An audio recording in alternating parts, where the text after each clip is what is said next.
নমস্কার বন্ধুরা, Holmes kitchen Suvendu চ্যানেলে সবাইকে স্বাগত। আজকে তোমাদেরকে ব্রোকলি দিয়ে দারুণ একটি রেসিপি বানিয়ে দেখাবো। চলুন তাহলে রান্না শুরু করা যাক। আগে থেকে ব্রোকলিগুলো ছোট ছোট করে কেটে ধুয়ে নিয়েছি। ব্রোকলিগুলোকে একটু হালকা সেদ্ধ করে নেওয়ার জন্য কড়াইতে একটু পরিমাণ মতো জল ও অল্প একটু লবণ দিয়ে দেব।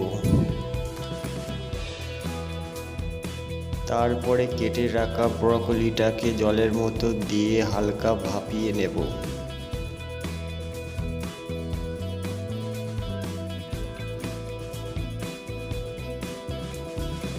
এদিকে ব্রোকলিটাকে 10 মিনিটের জন্য ঢাকা দিয়ে দেব। তারপরে এদিকে একটি পেস্ট বানানোর জন্য মিক্সিং বোলে লঙ্কা, আদা, রসুন, গোটা জিরে, গোটা ধনে, সামান্য একটু জল দিয়ে দেব। এটাকে ভালো করে একটা পেস্ট বানিয়ে নেব। খুব সুন্দরভাবে এই পেস্টটা হয়ে গিয়েছে। এবারে একটি বাটির মধ্যে তুলে নেব।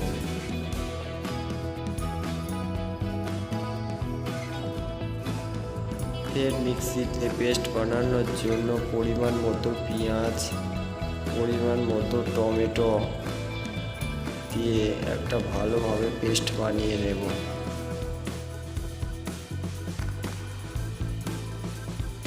খুব সুন্দরভাবে টমেটো আর পেঁয়াজটাকে পেস্ট করে নিয়েছি। তারপরে এদিকে ব্রোকলিটা আধা সেদ্ধ হয়ে গিয়েছে, এবারে নামিয়ে নেব।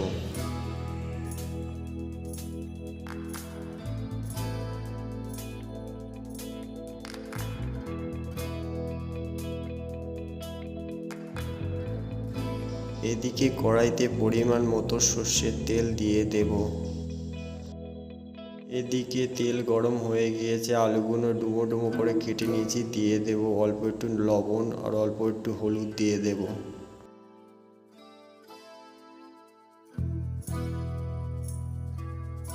আলুটাকে একটু লাল লাল করে সুন্দরভাবে ভেজে নেব। আলুটাকে লাল করে ভেজে নিয়েছি, এবারে একটি পাত্রের মধ্যে আলুটাকে তুলে নেব।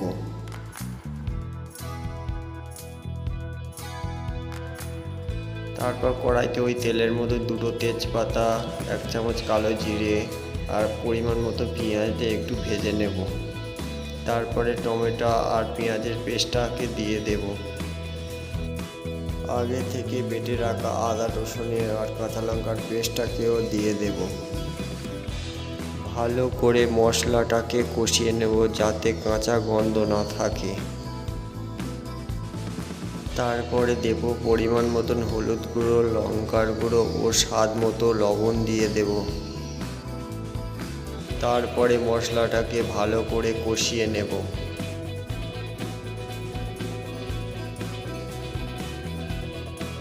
তারপরে দেব গোটা কত টমেটো কুচি দিয়ে ভালো করে কষিয়ে নেব মশলাটা কষানো হয়ে গিয়েছে, এবারে পরিমাণ মতো জল দিয়ে দেব।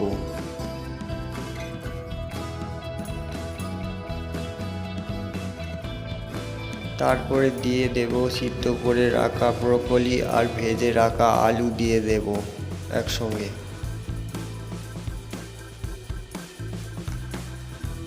আলু আর ব্রোকলিটাকে মশলার সাথে একটু নেড়ে চেড়ে মিক্স করে দেব।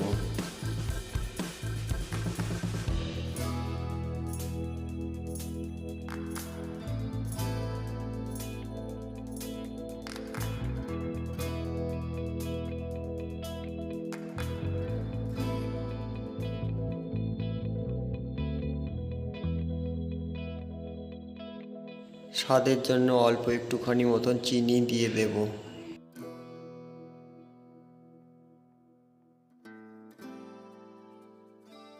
সামান্য একটুখানি মতন ঘি দিয়ে দেব।